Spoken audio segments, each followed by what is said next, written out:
Well, hello, and welcome to Trash with a capital T, where we give trashy books and movies the love they truly deserve. And some deserve more than others. I'm your host, Bobby. New episodes are posted here every Sunday, 8:30 a.m. Eastern Time. And we are jumping back into Left Behind the Kids with Book 6, The Underground. I'm not going to go into a full recap. If you guys are just jumping in now, hey, head back to my channel. I got a playlist, books 1 through 6, and one of the adult novels. That was a painful experience. Watch it because my pain should be worth something. But this book was actually not that painful. We do get some payoff for some things we've heard about earlier, specifically the mention of the prophets. I think they're called the prophets or the witnesses. The witnesses at the Wailing Wall. We kind of hear more about that, and we get some interesting details coming out of that. But the greater plot actually really focuses on two things. We have Vicky, we have 4 kids that we follow. We have Judd, Vicky, Lionel, and Ryan. They were all left behind after the rapture. And then Vicky is kind of growing as a character. We get a lot more of Vicky in this book. We also get some interesting stuff with Judd and him developing this underground newspaper at the school to try and preach to the other kids. Yeah, and as a preface to all of this, before we get into the discussion, I put this in every video, I myself do not believe what these books are preaching about. That is not my personal belief system. I'm not a believer. I lean more towards non-believer. But I'm not here to make fun of these books. I am here to actually talk about them critically and see if they're as entertaining as their premise would promise. And this one I actually was able to get through pretty quickly. I enjoyed. So let's start with the less interesting part of the plot. Actually, let's start with the weirdness that is left behind. So this book opens with the kids watching the news, and we see more of the witnesses who are named Eli and Moishi. These are 2 Jewish men who are posted in front of the Wailing Wall, and they're preaching about Jesus. Well, in this book, we start with them as people are trying to attack them. And Eli and Moishi have a defense mechanism when attacked. And that mechanism is they breathe fire. So we have fully introduced the fire-breathing Jews. All right, moving on. And that's literally how the book treats it, too. It's like it introduces it, they breathe fire, and then they move on. Probably for the best. Probably for the best. Yeah. Then we get into more of the actual plot of the book. The part that was more interesting for me was the stuff with Vicky. And she really has 2 things going on. One, she's connecting with Ryan, the youngest of the group, a lot more. And she has a great conversation with him early in the book about grief and how it doesn't just go away. How it's something that they're going to have to deal with and work through every day. And they'll find ways to make it easier for themselves. But they're never going to just not miss their families that they lost. And it was a surprisingly mature conversation, especially for this book. An emotionally mature conversation. Emotions really don't come up a lot. These books don't usually have a lot of emotional depth. So when I got to that part of it and saw that conversation between her and Ryan, it was refreshing. But also it really helped shape Vicky and Ryan as characters, which is something I have been in desperate need of for the past 5 books. So I'm enjoying that part of it. Then we get into her storyline with a friend of hers named Shelly from the trailer park. Shelly had a particularly traumatic experience during the rapture. She was babysitting 2 young children, and they both vanished out of her arms, as well as the parents of the children vanishing in front of her, and she didn't understand what was going on, so she thought that she was being punished for something. And she's carrying this guilt plus some other stuff that comes up, and it ends up with her attempting to take her own life. And Vicky steps in and saves her, but it's really like it's interesting to get a character that actually has some more emotional depth and see Vicky really step up to the plate and be a friend, not just someone who's witnessing, but an actual human being who has a connection with someone. She really cares about Shelly, and I really enjoyed that storyline. The other storyline is Judd is releasing an underground newspaper within the school to spread the gospel. And The school is clamping down on this hard. Specifically, the principal and this coach. I can't remember his name. I keep wanting to call him Coach Handlebar, but it's like Handlemore or something like that. And they're really clamping down, and we're starting to get an idea of like that one world government control taking over, and that they're trying to weed out the dangerous religion, dangerous to the Antichrist, Nikolai Carpathia, who's taking over the world. And that part is more what I've expected from this series. Judd is very much the manly man character, even though he's only like 16. We do get more with Mark and John, these cousins who have kind of joined the Young Tribulation Force, and I liked seeing the group kind of expand because of them. And there are some good, exciting moments where they're trying to like figure out how to get these underground newspapers called the Underground to the kids in the school. There are some good bits there, but overall it was the least interesting part to me because Judd as a character is kind of stalling out, and I know they're trying. Him and Pastor Barnes both, they are stalling out hard. They are in like one mode, and I really want to see more from them. I know I'm asking a lot of not only a left behind book, but like a kid's book. I mean, this is a YA book, but I really want that. This is a long series. This is over 40 books.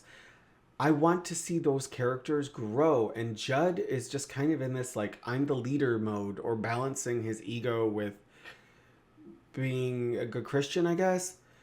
And Pastor Barnes is just kind of conflicted all the time. Lionel gets nothing to do in this book. He had plenty to do in the earlier books, so I understand giving him a little bit of a break. But and then this all comes to a head as the two stories connect when Shelley's mother tries to turn Vicky in for being behind the newsletter.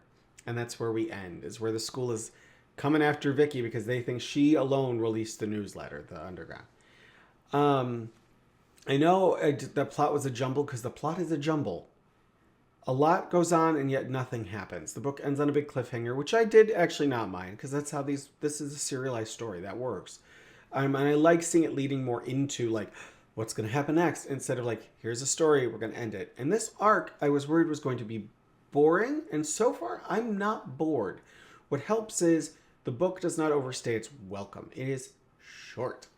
The writing also it's still as stiff and stodgy as ever. It sounds like a bunch of old guys writing young characters, because it is a bunch of old guys writing young characters. The kids do not speak in any way, shape, or form as actual kids speak. But it is still a fairly enjoyable adventure at this point. We are not getting the big stop, let's prophesy for 2 chapters anymore. We're getting glimpses. Pastor Barnes still is giving us information as we're going as to what the prophecy is and what it means and what's going on, because we are heading, like, that's how this story is being told. We're following the prophecy, and they're trying to figure out how to get ahead of it so that they can save more people before things get too bad. It definitely still leans heavily into its evangelizing roots. Like, these characters are all about the saving the souls, which, I mean, that's the point of the book. I'm not going to say, well, that's what they're aiming for. So if that is not something that interests you, skip these books. If you want something, there is a kind of so bad it's good quality to these books. Although this one, I will just say, it's a decent Christian YA thriller book. I was not bored. And I really, really, really did enjoy the time I spent with Vicky. And that tells me that these guys are capable of creating interesting, emotionally deep characters, or emotionally connected characters. I don't see enough of it. And not just in these. I had the same problem with the adult books. When I tried to reread the first Left Behind book for the 3rd time, it was so emotionally void. The Rising is emotionally void. It never felt genuine. It never had any heart. And this is the first glimpse of them giving any of these characters heart. The conversation between Ryan and Vicky specifically was one of those moments where I was like, oh my God, they do have emotions. They do understand human emotion. They're not just robots. We just need more of it. We need more of it. And the fact that it's taking a while to get this. Like, I've been pulling and pulling from the other books to talk about character growth. This is the first time I can easily look at it and go, oh no, that was intentional. A lot of the stuff I've been pulling at before, is just me kind of projecting what I would hope onto the writing. So it's possible. They can do this. They just need to do this. And they've got, I don't know how many more, but 34 more books. How many is this again? 40? Yeah, 34 more. Give me more emotional depth, guys. Just because you're trying to save souls doesn't mean it helps if we care about them. Just putting it out there. Having a deep human connection to the characters might actually win you a few more souls. Not mine, but we almost get into some touchy territory in here. We do get a lot of freedom of speech arguments, stuff like that, and it's not overdone. Within the context of the book, it totally makes sense. One of the things with Shelley is I almost thought we were going to be dipping our toes into a character who had an abortion. They did not go there. I'm actually quite glad they did not go there. But it is set up, I think they were originally going to take it there, and then they pulled back because these characters are pretty young. And that is a bridge too far to cross in a kid's book. They definitely crossed that bridge in the adult books, but in this one, they held back. But Shelley is an interesting character. She carries a lot of guilt. She comes from a not great household. Her mother is an alcoholic. Her father has left. And she feels she's responsible for her parents' marriage falling apart. She's carrying all this weight. And she thinks she can never be forgiven for doing all of this horrible stuff. Of course, Vicky convinces her that yes, she can by the power of Christ that compels her to be forgiven. But the way we get to that conversion is actually through honest, open dialogue where these characters connect. So I didn't actually mind that. Now, what I would hope is that Shelley continues to kind of carry throughout the book. I think she will be for sure in the next one. I don't know if her or Mark or John or any of these guys will make it out of this specific arc. But I would love to see some of these side characters start to build up a little bit too. I also think they need to kind of share the wealth. Judd gets a lot of page time in all of these books.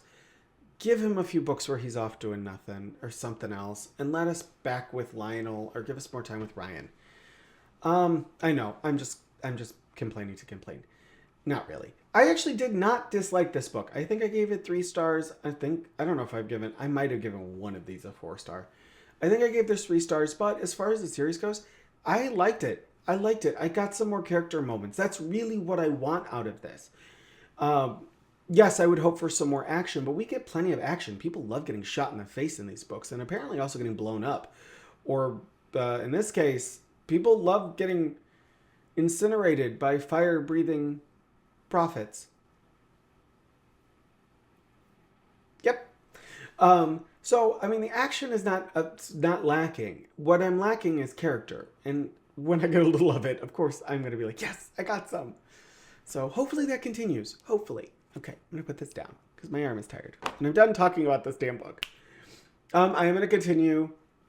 Like I have said, I think I said this in my channel update. This series might not always be monthly. I'm going to try to keep it that way, but I'm also trying to keep all of my videos to just 4 videos a month, because when I was doing Wednesday videos, they were getting lost, and I was doing too much. So if this might not always be monthly, but I'm not giving up on it. I've got the whole second set staring at me. I have books 7 through 12. I'm committed, or maybe I should be committed. One of the two. But I am committed. So if you are enjoying this, there will be more, but just don't fret if it gets spaced out a little bit more, because there's a lot of other stuff that I want to keep covering. And as this channel evolves, I'm finding new and interesting ways that I'm enjoying reading and talking about it. So I want to give myself the freedom to do that. However, like I said, I'm going to commit to keeping up with this series until I mentally cannot anymore. All right. On that note, let's wrap this sucker up. Love what you love, enjoy what you're reading and watching, and have an amazing morning, afternoon, or evening. And I will see you in the next one. And if you like this stuff, like, subscribe, all that jazz. Bye, guys.